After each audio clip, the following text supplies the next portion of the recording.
In the past episodes, we explored testimonies of rebirth within Buddhist cultures, stories from Myanmar, Sri Lanka, and across South Asia. In these places, cultural beliefs provide fertile ground for the idea of rebirth, making such explanations more easily accepted. But in the Western world, things are very different. Here, society is built upon science and rationality. Evidence and logic are highly valued, while the concept of rebirth is often regarded as a purely Eastern religious idea, or even dismissed as superstition. And yet, it is precisely within this context that certain cases become even more striking. When a child raised with no exposure to Buddhism recalls in detail a past life, names, family, and the circumstances of death, and when those details are later verified to be true, we are forced to ask, could life truly extend beyond this single existence? In the following chapters, we will enter Western homes, schools, and hospitals. We will listen to their stories and witness how the world responds when evidence of rebirth appears in the most unexpected places. In Western academia, one of the earliest and most influential researchers of rebirth was Dr. Ian Stevenson, a psychiatrist born in Canada.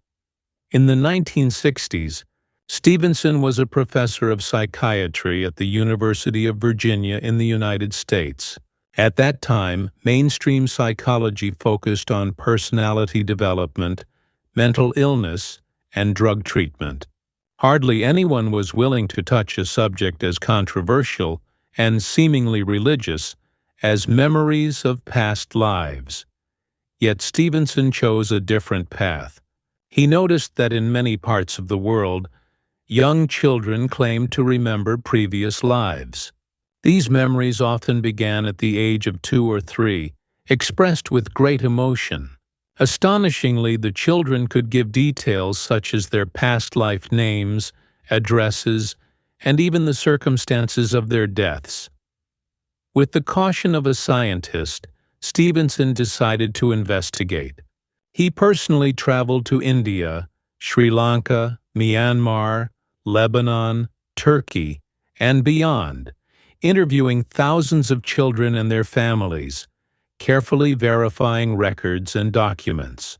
Eventually, he published his findings in academic papers and books, making him one of the first scholars in the Western world to systematically record and study cases of rebirth. Stevenson's work laid the foundation for scientific inquiry into reincarnation. While many academics remained skeptical of his conclusions, they could not deny the rigor of his methods and the richness of his data, making his work difficult to dismiss.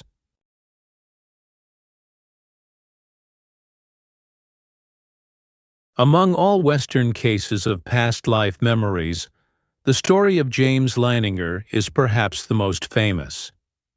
Born in 1998 in Texas, James was an ordinary boy. But around the age of 2, he began to show unusual signs of fear. He often woke up screaming from nightmares. "The plane is on fire! The plane is crashing!" At first, his parents thought these were ordinary bad dreams. But as the episodes grew more frequent, they realized something unusual was happening. James loved toy airplanes, but he never landed them safely. Instead, he crashed them over and over. He would point to different parts of the plane and say things like, "The fuel tank is broken," or "The propeller is stuck," technical terms far beyond the knowledge of a toddler. Even more astonishing were the details he gave about his previous life. He said he had been a pilot who flew from Natoma Island, that his aircraft was a Corsair fighter plane, and that the planes took off from a boat. When asked his name, he said simply, "Jack." At first, James's parents did not believe in reincarnation. They were a typical Christian family, uninterested in such ideas. But in their search for answers, they began researching World War II records. To their amazement, they discovered that there had indeed been an American aircraft carrier named USS Natoma Bay.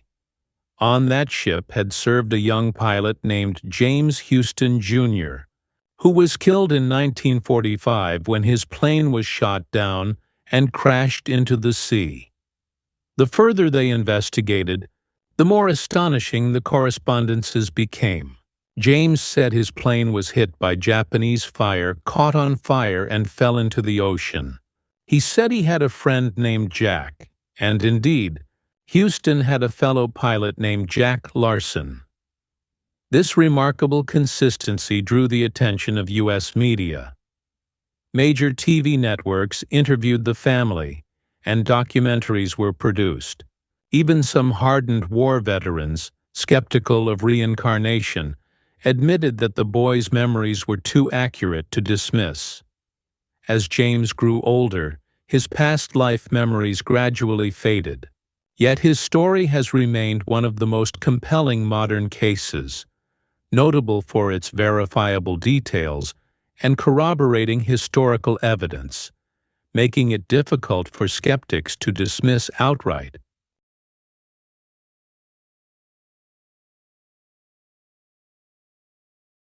The case of James Leininger demonstrated that even in the modern West, where materialist explanations dominate, children sometimes exhibit striking past life memories. In fact, researchers in Europe and North America have documented numerous such cases. While not as abundant as those in India or Sri Lanka, each of them raises questions too significant to ignore.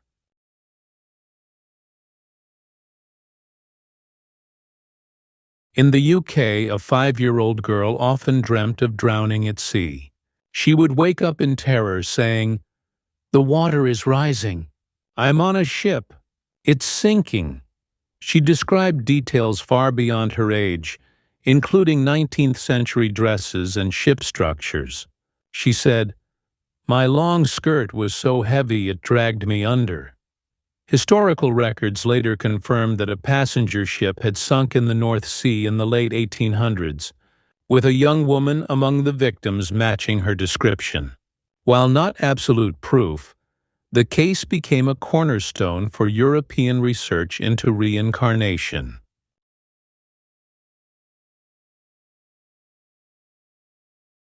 In Germany, a boy named Andreas insisted from age 3 that he had another home.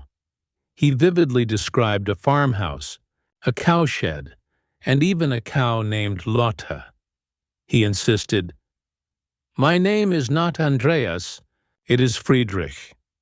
When researchers took him to a village miles away, he immediately recognized an old farmhouse, declaring, "This was my home."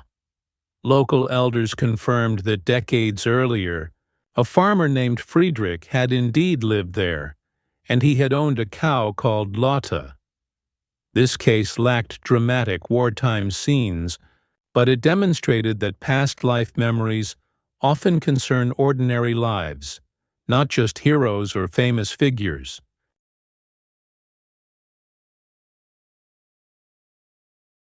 In the U.S., another well-known case came from a boy named Ryan. At age 4, he began saying he had lived in Hollywood before. He described film sets, shouted "action" like a director, and gave details that shocked his parents. At first they assumed he was simply influenced by TV. But then he began describing 1930s-era Hollywood, complete with actors, neighborhoods, and trips abroad. Researchers later showed Ryan a set of old black-and-white film stills. To their astonishment, he identified a little-known actor from the 1930s and insisted, "That's me."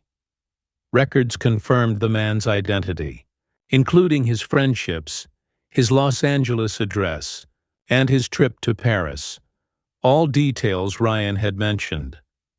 The case drew widespread media coverage and forced many in the American public to reconsider the possibility of reincarnation.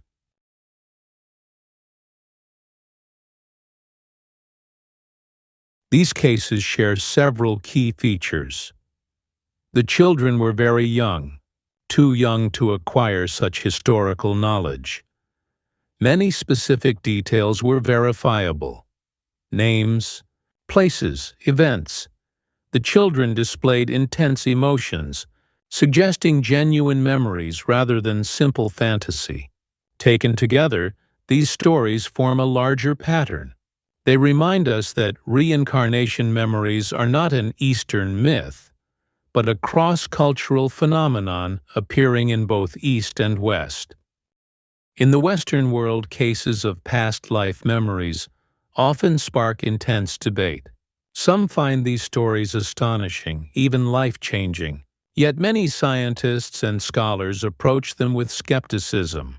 First, critics ask, could the children's statements be the result of parental suggestion? In certain cases, family members may have discussed historical events or individuals near the child, providing material for imagination. Second, skeptics stress the role of coincidence. When a child provides a few matching details, this does not necessarily constitute supernatural proof. Among millions of names and families, some overlap is inevitable. Others suggest the possibility of cryptomnesia, or hidden memories. A child may have once heard a story or encountered a name without paying attention, only for it to resurface later, as if it were their own memory. The most common academic criticism is that these cases are typically retrospective. By the time researchers arrive, media coverage or family discussions may already have influenced the child, contaminating the evidence. Therefore, skeptics argue that only systematic, controlled studies can truly evaluate these phenomena. Still, some psychologists and philosophers remain open yet cautious. They argue, even if not all natural explanations can be ruled out, these cases are still worth studying, for they touch on one of the deepest questions of all. Does consciousness exist independently of the brain? And this question remains unsolved by science. Thus, within Western academia, we see a tension between two forces. On one hand, mainstream science demands skepticism and evidence.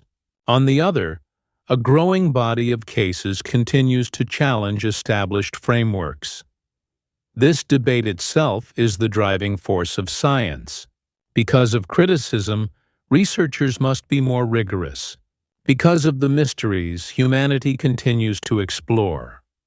As we reflect on these Western cases, we are compelled to admit that they challenge our conventional understanding of life.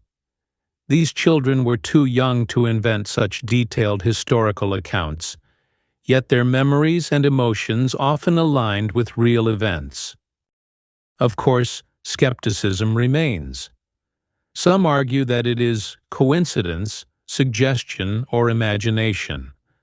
But as more and more cases are documented and verified, we must ask, are these explanations still sufficient? Many things, though unseen, cannot be denied. When we see the river rising downstream, we know that rain must have fallen upstream, even if we never saw it. When we have never met our great-grandparents, we still know they must have existed because we are here. As Albert Einstein once said, "What we know is like a small lamp shining in the night. Compared to the vast darkness of what we do not know, it is almost nothing." Thus, the true value of these cases may not lie in forcing an immediate conclusion, but in inviting us to remain humble, open, and questioning when we face the mysteries of life and death. Perhaps the real meaning of these stories is to awaken reflection. If death is not the end, then what is the meaning of life? If there is another life to come, how should we live this one? Someone once asked a profound question. If there is no rebirth, then where did I come from? This is not a riddle to be solved right away, but a seed of inquiry, planted in our hearts, leading us toward the deeper mystery of existence.